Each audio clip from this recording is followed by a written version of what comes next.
Thanks to everyone who have subscribed. If you have not, please do. And thanks for coming out here. I really appreciate you. Falana exposes Buhari's third-term agenda. Too bad if it's true. If not that the alarm is coming from Femi Falana, no one would have thought about it. The thought is just too bad to be true. That President Muhammadu Buhari is planning a third term after the expulsion of his second term in office, which comes to an end 2023. Femi Falana, senior advocate of Nigeria, SAN, is one of the ex-friends of President Muhammadu Buhari. Falana was among the people who believed in 2015 that the only Messiah Nigeria deserves, as at that time, was Muhammadu Buhari. He demonstrated his strong faith in the president by persuading all and campaigning against the former president Goodluck Jonathan, which paved way for the emergence of President Muhammadu Buhari. Now that Falana is raising this type of alert, it should be taken seriously because Falana was one time part of them. He must know most of their tactics and agenda.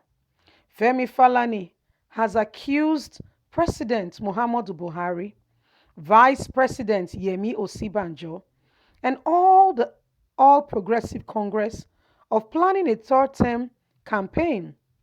Falana, who was speaking at an event before the advent of coronavirus and eventuality getting to Nigeria, said to the media, "Our country has gone to the dogs and the media must help.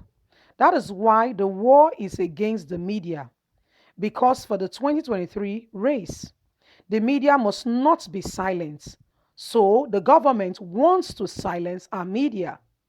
We may have a third term campaign very soon. Very soon, they are going to start destroying every structure and possible way for people to be able to kick against their third term agenda. Even the coronavirus and all that is going on, and the money they say they are sharing is another part of campaign to make the public feel like APC is working when clearly they are not. We are not going to allow that. Falana is part of us now. How time flies. To some of us who do not know or at any time believe in the abilities of President Muhammadu Buhari to lead this country, what the nation experienced in the president's first term was not an expectation at all. We know that things went from bad to worse. If he, the ex-general, wins, but we do not expect that to go and it will not happen. But it will be an understatement to say that things moved from bad to worse during his first term as president. Nothing was working. The economy, everything was not working. In fact, Nigeria grew poorer. Nigeria economy nearly collapsed. There was no sign of security as promised during the campaign and part of the agenda. In fact, security is worse than it has ever been since 1960. Social amenities, there is nothing. Basic day-to-day life, no sign of any new road, no bridge as promised, no electricity either. Insecurity spreads across the nations like a wildfire, from Katsina to Akure, back to Zamfara, down to the northeast, everywhere. Where is safe in Nigeria? Oppositions were silenced, and everyone who spoke, who accused them of corruption, was tagged corrupt. It was a very long 4 years of history. However, because they are already an incumbent governor, they went ahead and imposed themselves on the people for his second term. So why did he win his re-election? Well, clearly, he imposed himself. Also, the president is no longer poor like he was. He now has many billionaire friends, children and relatives, and the state, he can now buy anything he wants to. Unlike his first tenure, when Nigerians, real Nigerians, dedicated their resources, time, and believed so strongly in him. It was through his affluence, now the wealth he has acquired from his first 4 years, that he can now push himself in. And that was part of the reasons why he won.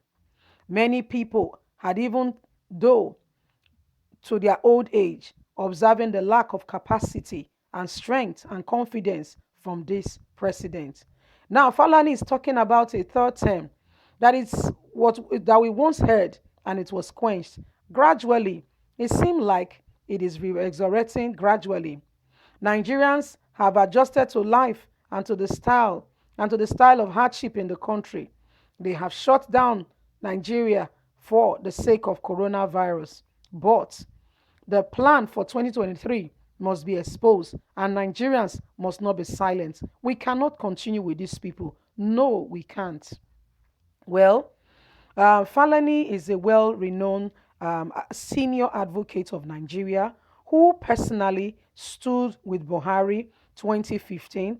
He was part of the people that campaigned seriously for Buhari, stood by him, and said, you know what, President Muhammadu Buhari must come. He was a breath of fresh air. These are some of the people that believed in the ability and that Buhari will make Nigeria better. These are some of the people that campaigned against Goodluck Jonathan, that Goodluck Jonathan was turning the country upside down. But guess what? Before you could say Jack Robinson began the first 4 years of Buhari, and Nigerians began to bite their finger, almost biting it to the bone. Because of the suffering Buhari began to inflict on the nation, not to talk about his political view and his style and way of life. I'm talking about a man who is so religious and is not a man that is flexible at all. And he began to impose hardship on the people of Nigeria. By the time the first 4 years was, we were almost done with the first 4 years, Nigerians were all clamoring and praying for a fresh breath of air. And we are praying to God that somebody else will come in. But guess what? Like you heard the news, Falani said by this time, Buhari has gotten money, has gotten influence, and now has so many rich friends, And so with his money, he could, come back again and impose himself as a Nigerian president for a second tenure. But again, news reaching him, if a man like Falana is speaking, I believe we should listen.